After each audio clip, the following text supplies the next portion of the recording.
2020 को यस कार्यक्रमका सभापति महोदयको अनुमति लिँदै सर्वप्रथम गोर्खा शिरोमणि गोर्खा पिता तपाई हाम्रो मार्गदर्शक श्रद्धेय श्रीमान सुभाष घिसिङज्यूको चरण कमलमा मेरो कोटि कोटि नमन चढाउँदछु र आजको गोर्खा नागरिकता दिवस यो कन्फ्युजन पनि हुन सक्छ।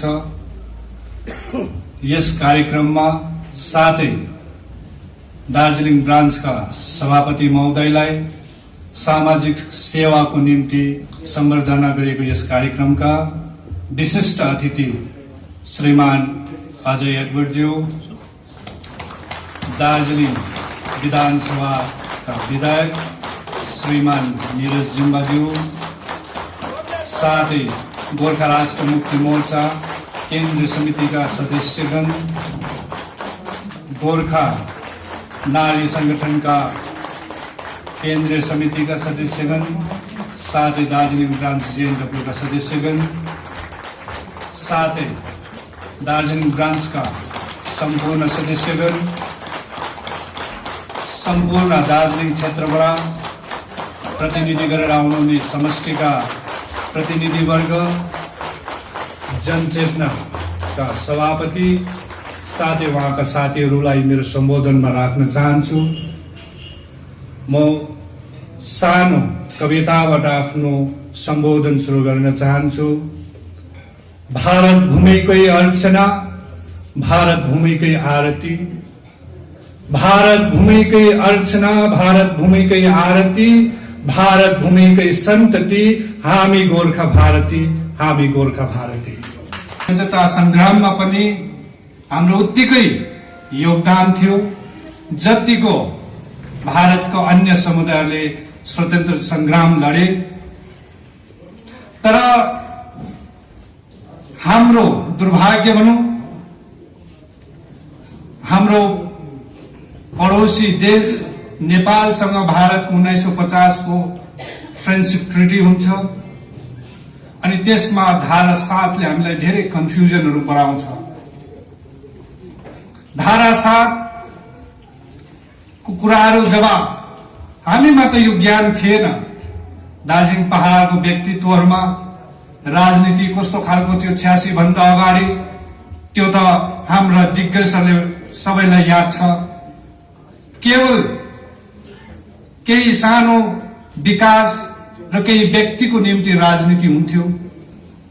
तर जब 80 को दशकमा महामान्य सुभाष घिसिङ जब गोर्खाहरूलाई न्याय पाउनु पर्छ, गोर्खाहरूले पनि भारतको फेडरल स्ट्रक्चरमा, भारतको संघीय ढाँचामा गोर्खाहरूको पनि एउटा अंश हुनुपर्छ, हाम्रो पनि पार्टिसिपेन्ट हुनुपर्छ।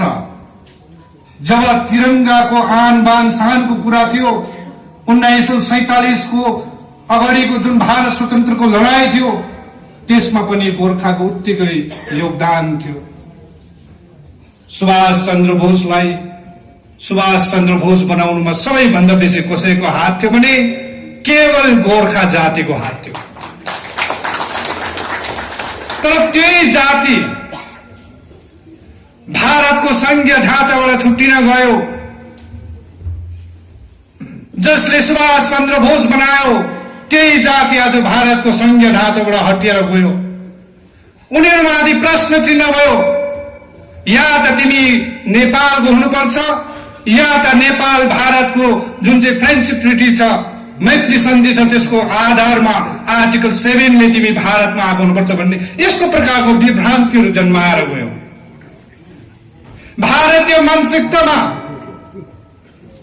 भारतीयको मेन्टालिटीमा गोर्खा भन्ने जाति या त विदेशी हुनुपर्छ या 1950 को सन्धिले यहाँ आएको हुनुपर्छ, काम गर्न आएको हुनुपर्छ भन्ने जुन मानसिकता थियो, त्यस मानसिकतालाई कसैले सामना गर्न सकेन, कसैले आवाज उठाउन सकेन। गयो 1950 को संविधान बनाउँदा पनि गोर्खाहरू थियो, तर गोर्खा भएर होइन, कांग्रेसको एउटा प्रतिनिधिको रूपमा जानुभयो, संविधानमा हस्ताक्षर गर्नुभयो। त्योभन्दा अगाडि यहाँनिर जिल्ला परिषद बन्यो, थुप्रो कुरोहरू भयो, तर गोर्खा भएर भएन। किनभने भारतले हामीलाई जहिले पनि तपाईं र मलाई विदेशीको रूपमै हेर्थ्यो। महामान्य सुभाष घिसिङज्यूले जब भारतमा गोर्खा राष्ट्र मुक्ति मोर्चाको उद्घोषणा गर्नुभयो, जब गोर्खा राष्ट्र मुक्ति मोर्चा बनाउनु भयो, त्यसको एकमात्र लक्ष्य थियो भारतको संघीय ढाँचामा गोर्खालाई स्थापित गराउनु पर्ने उहाँको एउटै लक्ष्य थियो। त्यो लक्ष्यमा थुप्रो बाधाहरू थियो, विभिन्न प्रकारको। सबभन्दा ठूलो बाधा थियो तिमी भारतीय होइन नेपालको हुनुपर्छ भन्ने बाधा थियो। तपाईं र मैले छातीमा निधारमा भारतीय लेखेर हिँड्दा पनि भारतको चस्माले हामीलाई जहिले पनि नेपालको देख्थ्यो। त्यसकारणले गर्दा 1986 को डरलाग्दो आन्दोलन भयो। कालिम्पोङबाट रक्तमय निहत्या निर्मम गोर्खाहरूमाथि सीआरपी को गोली चल्यो। एउटै मात्रै कारण थियो, 86 को 27 जुलाई इतिहास बन्नमा एउटै कारण थियो, तपाईं र मेरो नागरिकतामाथि उठाएको प्रश्न चिन्हको निम्ति ती निर्दोष व्यक्तिले हामी भारतीय हौं भनेर निकालेको र्यालीमा सीआरपी को गोली लाग्नु भनेको यो सानो कुरो होइन। तपाईं हाम्रो निम्ति 27 जुलाई सानो कुरो होइन। केवल एउटै कुरोको लागि 27 जुलाई मनाएको, केवल एउटै कुरोको, त्यो नागरिकतालाई लिएर। हाम्रो नागरिकता भारतले भन्छ तिमी नेपालको हुन सक्छ, हामी भन्छौं भारतीय हो। तर आज यो आन बान शानसँग गोर्खाल्यान्ड माग्नु, राजनीतिक अधिकार माग्नु, लालकोठीमा भारतीय झण्डाको अशोक स्तम्भको मुनि बस्नु योग्य बनाउने एकमात्र व्यक्ति हो त्यो सुभाष घिसिङ जेएलएल पार्टी हो। आज तपाईले प्रत्येकले अशोक स्तम्भको लेटर पेड चलाउने योग्य बनाउने व्यक्ति महामान्य सुभाष घिसिङ हो। 1986 को उपलब्धि हो जब 1988 में 22 अगस्त में गोर्खा अकॉर्ड भयो। हिस्टोरिक ऐतिहासिक सम्झौता कोसँग भयो? जबकि भारतले भन्थ्यो तिमी धारा 7 को व्यक्ति हो, धारा 7 को व्यक्ति। तर महामान्य सुभाष घिसिङले प्रमाण गराउनु भयो हामी धारा 7 को होइन, हामी यो जमिनको रैथाने मालिक हो। तिमीले हामीसँग सम्झौता गर्नुपर्छ भनेर गोर्खा अकॉर्ड भयो। त्यसको फलस्वरूप 23 अगस्त 1988 सालमा भारत सरकारको गृह मन्त्रालयले होम सेक्रेटरी इन्दिरा मिश्रको हस्ताक्षर भएको एउटा एक्स्ट्रा ग्याजेट निकाल्नु पर्यो, यस भारतीय गोर्खाहरू first class citizen of India भनेर। यो उपलब्धि हो जेएलएल पार्टीको। आज तपाईले गोर्खाल्यान्ड माग्नुहुन्छ छाती फुल्लाएर, त्यो माग्ने हक र अधिकार तपाईलाई एकमात्र व्यक्तिले दियो, त्यो सुभाष घिसिङ। आज तपाईले आफ्नो बाउलाई नचिन्दा, आज तपाईले आफ्नो घरलाई नचिन्दा, आज तपाईले आफ्नो भाडल कोठा नचिन्दा फेरि आज तपाईहरु छत्ताछुल्ल भएको, छत्ताछुल्ल भएको। यो सानो दिन होइन, सानो दिन होइन। भारत जस्तो विशाल देशमा, विश्वको सबैभन्दा ठूलो गणतन्त्र देशमा सानो गोर्खा जातिले आफ्नो अधिकार पाउनु भनेको सानो कुरो होइन। इतिहासलाई पल्टाएर हेर्नुहोस्, आज पनि हामीसँग छ इतिहास लडेर हिँड्ने ती दिदी बहिनीहरू, दाजुहरू। आज पनि उहाँले 86 को लडाई देखेर 86 को इतिहास कोरेको दिदी बहिनी हामीसँग छ।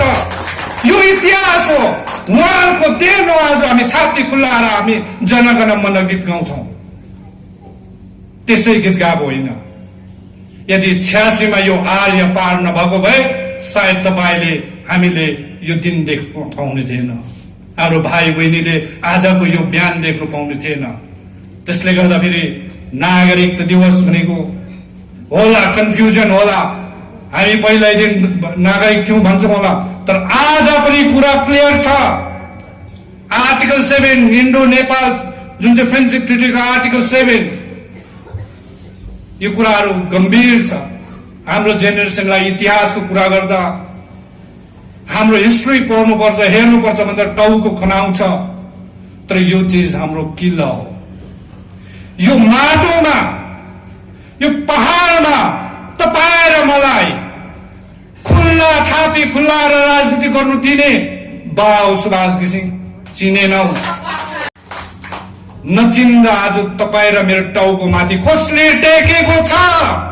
आज तपाईं र मैले राजनीति खुलेर गर्नु नपाउनु तपाईको गलत राजनीतिले हो, जेएनएलएफको राजनीतिले होइन। जेएनएलएफले त जहिले पनि तपाईलाई, यो जातिलाई, यो देशमा खुल्ला राजनीतिको शक्ति दिएको थियो। हाम्रो माग भारत विरोधी होइन, भारतीय राजनीतिमा हाम्रो पनि बराबरको अधिकार हुनुपर्छ भन्ने माग हो। हाम्रो माग पर्मानेन्ट पोलिटिकल सोल्युसन भनेको हामीले आजादीको साथमा हाम्रो जग्गालाई हामीले चलाउनु पाउनुपर्छ भारतको संविधानको आधारमा भनेको।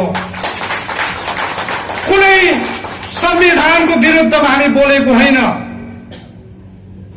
कुनै संविधानको विरुद्धमा काम गरेको छैन जेएनएलएफ पार्टीले। आज प्रत्येक पार्टीले गोर्खाल्यान्ड भन्छ, तर गोर्खाल्यान्डको जन्मदाता मिशन भिजन जसले बनायो उसलाई तिमीले नकारछौ अनि तिमीले गोर्खाल्यान्ड पाउँछौ। मैले स्वतन्त्रता भारतको इतिहास पढ्नु हो भने मेरो नजरमा हिरो महात्मा गान्धी हुन्छ। मेरो नजरमा महात्मा गान्धी हिरो हो। आज हाम्रो इतिहास उल्टा पढ्दैछ। आज जसले गोर्खाल्यान्ड भन्नु सिकायो, जसले यो देशमा गोर्खाको लागि राजनीतिक अधिकारको बाटो प्रशस्त गरायो, ऊ चाहिँ आज गोर्खाल्यान्डको गुण्डा भयो, गोर्खाल्यान्ड बेचे खाने चाहिँ हिरो भयो। यो खालको इतिहास पढाइँदैछ यहाँ, यसको इतिहास पढाउँदैछ। त्यसले गर्दा फेरि म तपाईलाई भन्छु, तपाईहरु जेएनएलएफ पार्टीमा हुनुहुन्छ, निर्धक्क बस्नुहोस्। मान्य अजय भट्टजीले मान्छेलाई कन्भिन्स गराउँदा एउटा कुरो, बडा मिठो कुरो भन्नुहुन्छ, भगवान श्री राम पनि 14 वर्ष वनवास गएको थियो। म पनि भन्छु उहाँको कथन एकदम सत्य हो।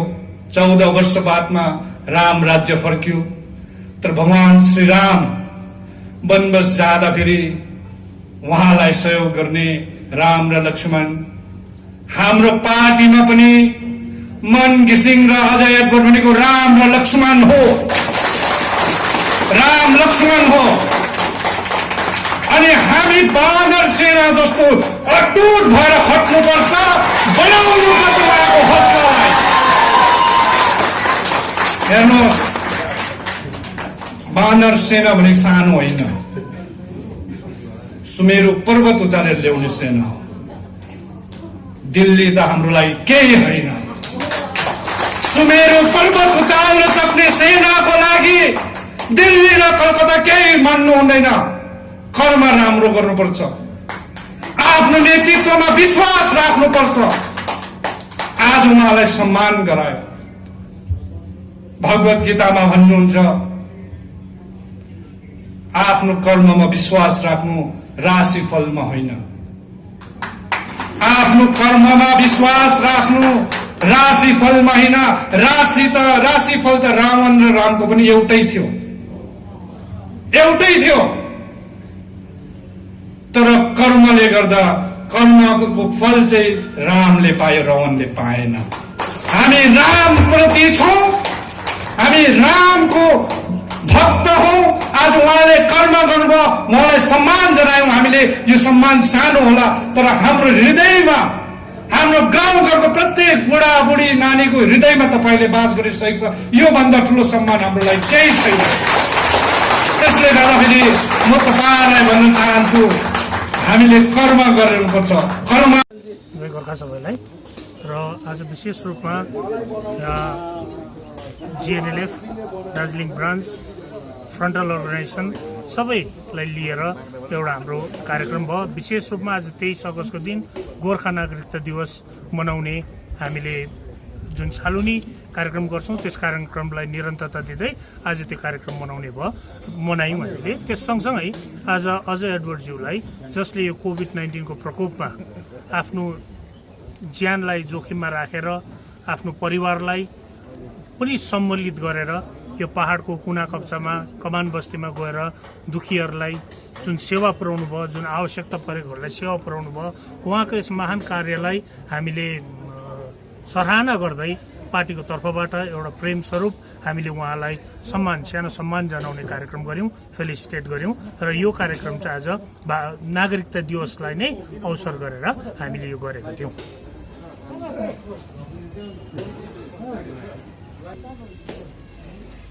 जय गोर्खा। आज विशेष गरेर 23 अगस्त 1988 मा जुन तत्कालीन अध्यक्ष श्रीमान सुभाष घिसिङज्यूले जब 22 अगस्तमा गोर्खा अकर्ड भयो, 22 अगस्तको लगत्तै पछि 23 अगस्तमा भारतका गृह मन्त्रालयका गृह सचिव तत्कालीन गृह सचिव इन्दिरा मिश्रज्यूले एक्स्ट्रा गेजेट नोटिफिकेसन निकालेर भारतीय गोर्खाहरूको जुन चाहिँ नागरिकता थियो, नागरिकतामाथि तपाईहरुलाई यहाँ स्मरण गराउन चाहन्छु। सन् 1986 को 27 जुलाई जुन हामी मकसद के थियो भनेदेखि हाम्रो नागरिकता जुन चाहिँ डुअल सिटिजनशिपलाई लिएर या त यिनीहरू इन्डो नेपाल फ्रेन्डसिप ट्रिटीको आधारमा रेसिप्रोकलको आधारमा हामीलाई भारतको नक्सामा हेर्ने गर्थ्यो।